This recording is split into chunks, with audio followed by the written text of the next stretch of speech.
खुलुमबाय लोगोफोर, नोंथांमोनखौ बयखौबो गिबियावनो आंनि चेनेलाव बरायग्रोनानै लाबाय। आसा खालामो नोंथांमोना आंनि भिडिअखौ जोबजासिम नायलांगोन आरो सोरबाफोर चेनेलाव गोदानै फैदोंब्ला दासिमबो जुदि आंनि चेनेलखौ साबस्क्राइब खालामाखैब्ला अन्नानै चेनेलखौ साबस्क्राइब खालामनानै हो, लोगोसे लाइक आरो शेयार खालामना हो दे लोगोफोर। आं बेखिनिखौ नोंथांमोननो खावलायहरखाबाय।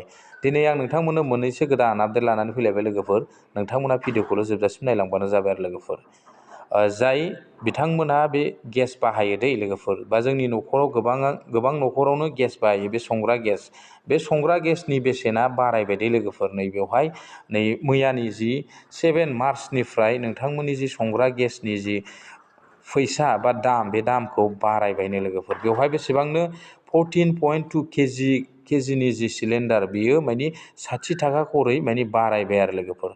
दा बेवहाय जोंनि जि BTC आव जि सोलिबाय थानाय गेसनि दामा, बा जोंनि एरियायाव जि सोलिबाय थानाय गेसनि दामा 950 रां दे लोगोफोर। दा नोंथांमोननि एरियायावसो बेसेबां सोलिदों बेखौ आं मिथिया लोगोफोर, नाथाय जोंनि एरियायाव जि सोलिबाय थानाय गेसनि दामा नैबे 950 रां खरै दा सोलिबाय दं आरो लोगोफोर दै।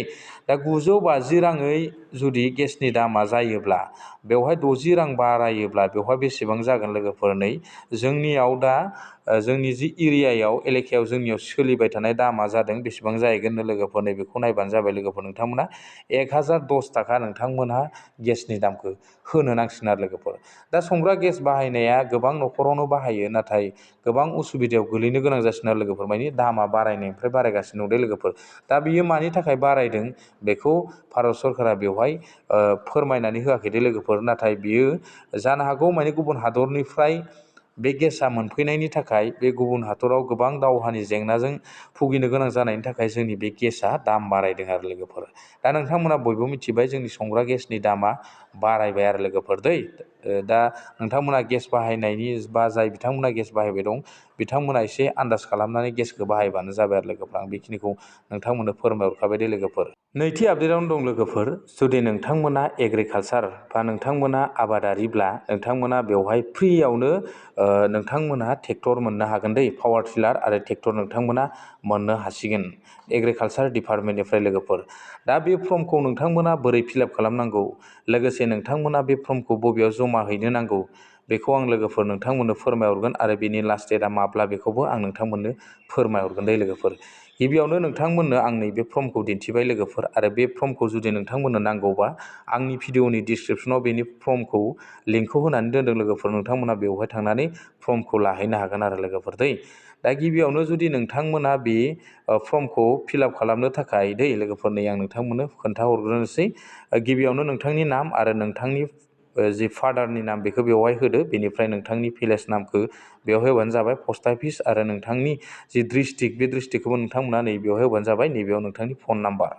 दा बेनि उनाव लोगोफोर नोंथांमोना नैबेयावहाय नोंथाङा बेसेबांसोनि पावार जि टिलार बेखौ नोंथांमोना लानो सानदों, माने आन्दाजाव नोंथांनि नैबेयावहाय नोंथांनि दामखौ बेवहाय होबानो जाबाय आरो नोंथांनि कस्ट दामखौ बेवहाय होनानै लाबानो जाबाय आरो लोगोफोर। नोंथांमोना बेसेबांसोनि बे पावार टिलार आरो ट्रेक्टरखौ नोंथाङा लानो सानदों लोगोफोर, नैबेयावहाय दामखौ नोंथाङा लिरनानै होबानो जाबाय आरो दै लोगोफोर।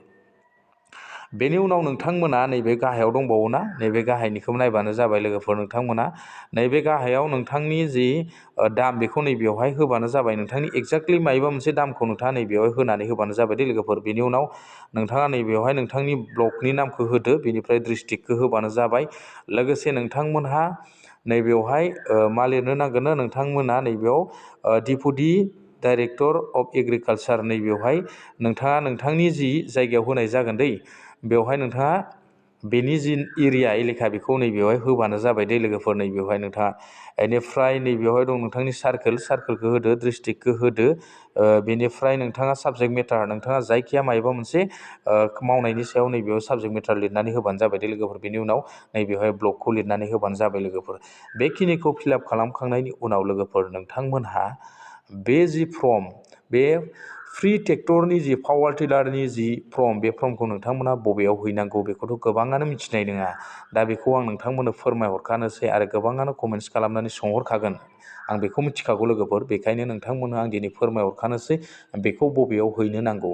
बेखौ नैबे गोजौआव लिरनाय दंखायो दे लोगोफोर, नोंथांमोना बेखौ मा खालामनांगोननो, नैबेवहाय दंना दा डेपुटि डाइरेक्टर अफ एग्रिकालसार, नैबेवहाय थांनानै नोंथांमोना जि एग्रिकालसार अफिसाव थानाय नोंथांमोननि जि डिस्ट्रिक्टनि जि एग्रिकालसार अफिसाव जाय डेपुटि डाइरेक्टर थायोना, बेनि आखायाव नोंथांमोना बे फर्मखौ हैब्लानो जाबाय आरो लोगोफोर दै। दा बिनि जि फर्मनि साबमिट, बे साबमिटआ माने सोलिगासिनो दं दै लोगोफोर। आरो बेजों लोगोसे बेल' नङा लोगोफोर, आरो बेजों लोगोसे नोंथांमोनहा मा मोनबावनो हागोननो, बे जि पावार फार्म, बे पावार फार्मखौबो नोंथांमोनहा माने दा जुदि फ्रियावनो नांगौब्ला हानि रसिद आरो बेजों लोगोसे नोंथांनि गावबुरानि सार्टिफिकेट, बे गांनै डकुमेन्टसखौ, बेंक पासबुक सरि, बे मोनथाम डकुमेन्टसखौ लानानै नोंथांमोना एग्रिकालसार अफिसाव जमा हैनो नांगोन दै लोगोफोर। नाथाय बेखौ नोंथांमोना इलेक्सननि उनावसो मोननो हागोन लोगोफोर। बेखिनिखौ नोंथांमोना नैबे नोंथांमोननि जि डिस्ट्रिक्टनि जि एग्रिकालसार अफिस दङ ना, बेयाव डेपुटि डाइरेक्टरनि आखायाव नोंथांमोना बेखौ जमा हैब्लानो जाबाय दे लोगोफोर। दा बिनि लास्ट डेटखौ नोंथांमोना सोंहरनो हागौ, लास्ट डेटआ बिनि जेबो मेनसन डेट गैया लोगोफोर, नाथाय बियो दा बावैनो बिनि लास्ट डेटआ जानो हागौ आरो लोगोफोर। दा बिनि खामानिया सोलिबाय दं। जुदि नोंथांमोना आबादारिब्ला बा नोंथांमोनहा जुदि ट्रेक्टरनि गोनांथि जादोंब्ला आबाद मावनो थाखाय, पावार टिलारनि जुदि गोनांथि जादोंबा दै जगायनो, नोंथांमोना जुदि वाटार पाम्पनि गोनांथि जादोंब्ला नोंथांमोना बेखौ फिलआप खालामनानै नोंथांमोना फ्रियावनो बे जि ट्रेक्टर, पावार टिलार, बे गासैबो मेसिन नोंथांमोना बेखौ मोननो हागोन दै लोगोफोर। नोंथांमोना बेखिनि जुदि आगजुखौ नांगौ जादोंबा आबाद मावनायाव, नोंथांमोना थाबैनो थांनानै एग्रिकालसार अफिसाव बेखिनि डकुमेन्टसखौ जमा हैबानो जाबाय लोगोफोर। आरो लोगोसे नैबे एप्लिकेसनखौ फिलआप खालामनानै, फर्मखौ फिलआप खालामनानै नोंथांमोना हैबानो जाबाय दै लोगोफोर। आं बेखिनिखौ नोंथांमोननो फोरमायहरखाबाय लोगोफोर। दा दिनैनि आपडेटआ बेखिनियानोसै लोगोफोर। नेक्स्ट भिडिअआव बेबायदिनो लोगो मोनगोन। थेंक इउ, बाय बाय, गोजोन्थों।